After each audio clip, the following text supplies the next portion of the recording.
Hey everybody, welcome back to Board and Savior. A couple months ago in my New Year's resolutions video, I mentioned that I had designed a game that I wanted to put up on Tabletop Simulator because I thought the game had real potential and I wanted to get some feedback. This is not that game. Grave Decision, title very much a work in progress, is one of the first games I ever designed, and it shows.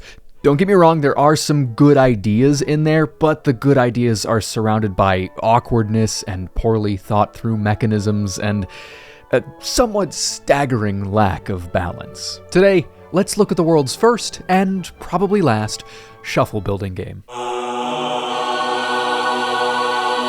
I love card games. Packing all the strategy of a full-fledged board game into a box that's half the size with just a couple decks of cards and maybe some cardboard tokens just feels like the right way to go, especially if you're new to the design space. The first game I ever designed, which we might talk about someday, it's pretty fun, but it's based on an unrecognizable IP that I made up in high school, was a card game, and after playing that one a bunch with a friend, I decided to try my hand at something that could have slightly broader appeal. I like to start the design process from a mechanical standpoint. What systems can I come up with that are twists on the way things have always been done? Deck building is a hugely popular genre and one I like quite a bit, but we have seen so many deck building games that just do the same thing over and over again. If I was gonna throw my hat in the ring, I wanted a system that felt new and fresh, so I came up with one.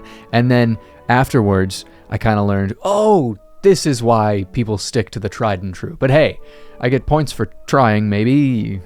My idea is one that I called shuffle building, which does not exist in the way that I defined it, I'm pretty sure. You might think of shuffle building as referring to games like Smash Up, where you take two separate pre-made decks and shuffle them together, but mine means something different. I should probably just come up with a new term, because I think it's spoken for. Basically, the idea is that you build a deck of 30 cards separated into 3 acts of 10 each. Act 1 you shuffle and put on top, Act 2 shuffled in the middle, and Act 3 shuffled at the bottom. And when you're done, you've got a deck of cards where you know what the top, middle, and bottom cards are, but you don't know the order they're in those sections. My thinking was you would build an Act 1 that sets the stage for Act 2, and then an Act 3 that finalizes the combos you built on in Act 2. So what did these cards look like? What were the combos? Do you want to support this channel? Well, now you can. There is a link in the description below to my Ko-Fi page, which is kind of like Patreon, but you can also do one-time donations if that's more your thing. So why don't you help me make better board game videos, and that will probably make the world itself a better place. What was he talking about? Something about cards? I don't know. I just show up to film the ads. Well, once I came up with the initial structure, I thought of a theme. Something about the 1, 2, 3 and the building up of it all made me think of Greek and Roman pillars, the pedestal, the column, and the capital. I also liked the idea that players would have access to the same pool of cards, only differentiated by theme and flavor. So I made one kind of heavenly Mount Olympus set of cards and one scary Tartarus Hell set of cards. As you can see, a little busy, kind of a ton going on with these cards. Here's how they worked. The bottom level of all the cards, the pedestal, you would rotate like this, add it to your play area, and then take the associated resource. There were souls, drachma, eternal stone, and ambrosia. For the middle level, the column, you would pay the required resources, and then you would put it on top of one of your pedestals or another column of yours, and then you would process its effects. This might be a one-time benefit or an ongoing every turn production bonus. And then the top level, the capital. You pay the resources, you get the effect, and you put it on top of a column like this. Now, honestly, I get that these cards are insanely busy, but as a bit of pure game design, if we're setting aside the aesthetics, there's something about that pillar system that still speaks to me. I love the idea of those pedestals that you have used for a lame one-time effect.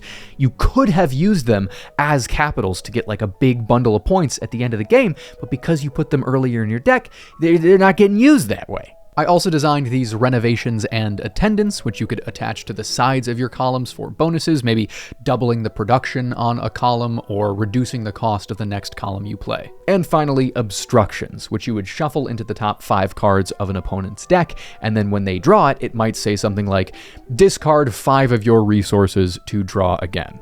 The idea with obstructions is that every deck starts with 30 cards, you draw 3 every round, and you play 10 rounds. So without obstructions, you would see all 30 of your cards every single game. With the obstructions, when you draw them, they give you that difficult choice. Do you take the penalty, allowing you to draw again and see those cards that are at the bottom of your deck, which may be crucial to your strategy, or do you say, I don't really want to take this penalty, I'll take the risk of losing out on that last card at the bottom of my deck, which might win me the game? For the most part, that's Grave Decision. That's how it works. There are 60 cards total, and I designed a few suggested decks to kind of give you an idea of how the deck building might work. I did one that was all about building a lot of really small pillars, one that was about building a few giant pillars with like 1 million columns each, and then one that was all about sabotaging your opponent with those obstructions. I replayed the game on Tabletop Simulator last night. The main issue, it's just not that fun.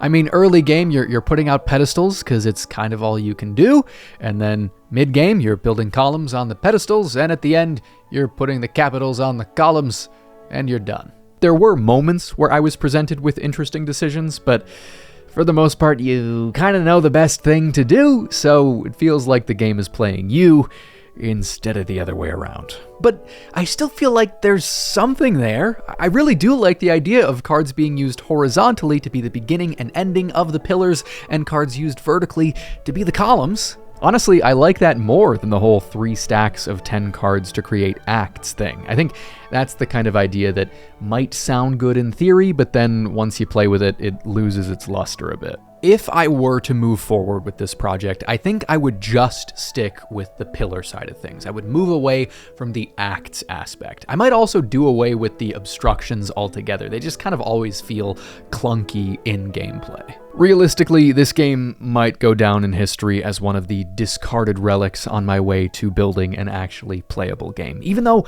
I really do like those pillars, I think those cards are just too busy, and I'm not sure how I would pare it down without losing that idea that all of the cards can be played as any level of the pillar. And truly, I think it is important to have some failures along the way. I think you tend to learn more from your failures than from your successes. So what are my overarching takeaways from this project? First, I think I had the mentality of you gotta add more cards because deck building games should have a lot of cards.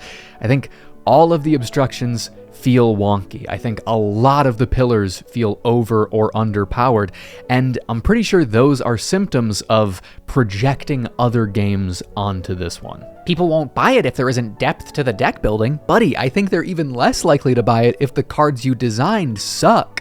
Second lesson, careful going too far too fast. As you saw in that B-roll, I designed the artwork of the cards and the resources, which, I mean, it's great. It makes playtesting look nicer, but now if I want to change anything, I kind of have to change everything. It makes way more sense to start with crappy plain cards that are exclusively functional as you figure out what the cards should have on them, how they should be structured, etc. I spent a ton of time making sure everything looked good when I should have been spending that time making sure everything played good. Final lesson learned, it takes the time that it takes. I put all kinds of weird, unnecessary pressure on myself for this project to make sure that the gameplay was finished by this date, the artwork finished by this one, and for what? In the heat of the moment, I thought I was making the next great game, and it was going to be so easy to publish with only cards and cardboard tokens as the components, so I thought, I gotta get this thing out into the world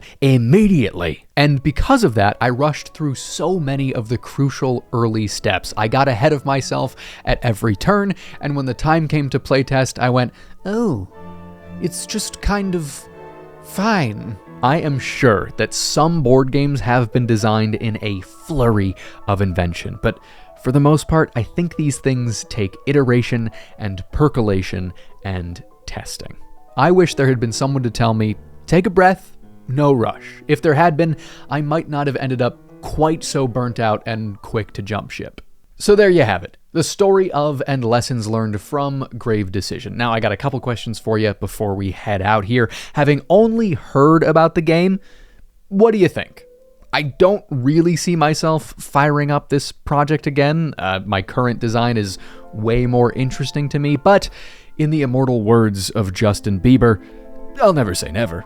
And one other query, have you tried your hand at designing any games? Or have you jotted down ideas that you've had over the years? If so, what are the parts of the process that you have gotten the most hung up on, and how did you overcome it, if you did overcome it? As always, thank you very much for watching. Please consider liking the video and subscribing to the channel. And if you had a really good time, there was always that link to the Ko-Fi page in the description down below if you want to support Board and Savior and me, Benjamin Q. Squazzleton, which is, I swear, my real name. I'll talk to you soon.